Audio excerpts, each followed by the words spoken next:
All right, here we go. 18.2.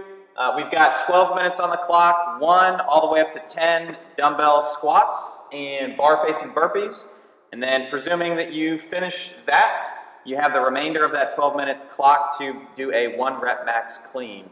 I know this goes without saying, just make sure that you follow the standards and understand what everything needs to be done from a movement perspective. We're not going to go over any of that stuff today. Warm-up is very similar every week, as it should be. We're going to go general, dynamic, and then specific.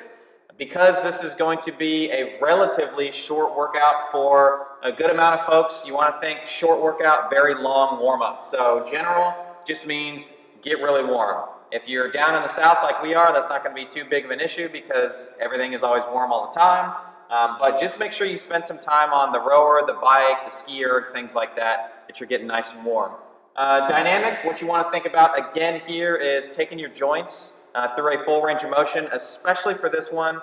Hips, knees, and ankles, there's going to be a lot on there. And then think about opening up your chest, your pec muscles, and also because we're going to be asking for basically maximal tension at the later half of this workout for the clean. You want to make sure that your deep core muscles are nice and warmed up. I'd recommend some isometric type stuff for that. So think planks, either on the floor, on the rings, hanging off the end of a GHD, something along those lines.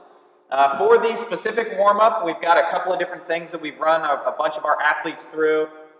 What you want to think about here is just going through the movements that you're going to perform in the workout. So start very, very light with the dumbbells. Do some dumbbell squats, do a couple of bar-facing burpees, and then start to warm up your clean. What we're going to say is take about 5 sets or so to get up to your working weight and your clean opener. During this time, this is when you practice your transition. So going from over the bar on the burpee back to the dumbbells, how many steps is that going to take? Are you going to start with the dumbbells inside the feet, outside the feet? Things like that matter. This is the time to practice all of that. An option for the clean, it does not have to be taken through a full squat. So if you are a really strong power cleaner, then maybe that is what you do in the actual workout. In terms of setup for the barbell, there's a couple options that we've seen work very, very well for folks. Now, option A is to kind of have the dumbbells set up right in line with the edge of one of your bumper plates. Option B is to have them right at the edge of the end of the collar of the barbell. We did have a couple of our elites practice option A, and what we noticed was on the odd sets, you would go do your dumbbell squat and finish your burpees on the opposite side. So we really drilled home like stepping back over the bar, right to the dumbbell, picking it up, and getting going. Special note about this is you can do all sorts of things with the dumbbells on your shoulders, but all that time that you spent trying to get them into, quote unquote, the perfect position, you're just wasting time. So get them up there, supported well, and just get through the squats. And then giving you 2 options here to practice what we call the feel of this workout because it is going to get really spicy on the back half. Option 1 is do a set of 10 dumbbell squats, 10 bar-facing burpees, really, really fast. I don't want to say all-out sprint pace, but you really want to dial that heart rate up, get the lactic acid into the legs, and then go right into your opener for your clean.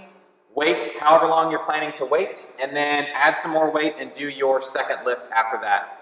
That'll get you used to, okay, my breathing is up, my legs are filled with blood, how am I going to grab a lot of tension for my first clean, and what's that going to feel like?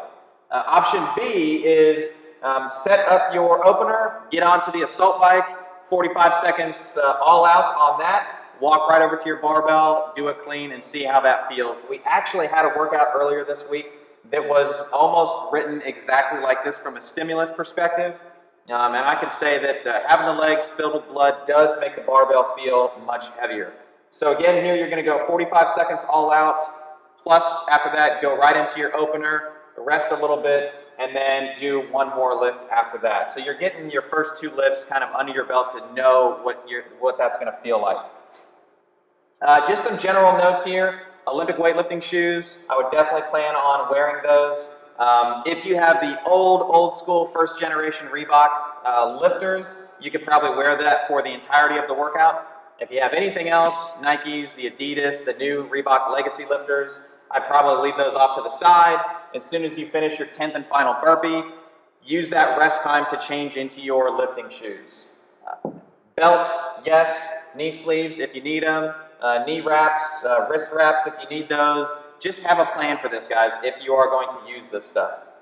Plan for your opener. What we've seen not only with the people that did the workout last night live, but also all the folks that we've seen go through the workout so far here at our gym, is a good opener plan is about 60% of your 1 rep max. The first clean, though, is going to feel super, super heavy. Don't let that get into your head. Just have the confidence that now that your body's ready to grab that tension we've talked about, going into that second lift, you're going to feel actually better than you did on the first one. And then goal weights, really depends. We saw the elites and some of the other practice rounds that we've done here at the gym hit in that 90% range. If you are a fairly novice weightlifting person, you haven't been doing this stuff for a long time, you can probably expect to PR your clean or your power clean. So don't hold yourself back thinking that I'm telling you to stop at 90. If you can keep going, then keep going. Definitely have a plan, though, for what jumps you're going to make. Have a plan for, making sure that somebody's going to help you load weights, or they're just going to do all the loading and you're just going to rest during that time. And then final note here to think about is when you get to the round of 8, you're halfway done with the workout. So people are flying through rounds 1 through 7, and then, oh crap, 8, 9, 10, I've still got half of the volume of work to do. So think about that. Don't go out too much like a rabbit on the early rounds. You want to make sure that you can close this workout out strong and feel good going into the 1 rep max clean. That's all we've got for today. If you've got any questions, post them to the comments, shoot us an email, and we'll get right back to you. Good luck.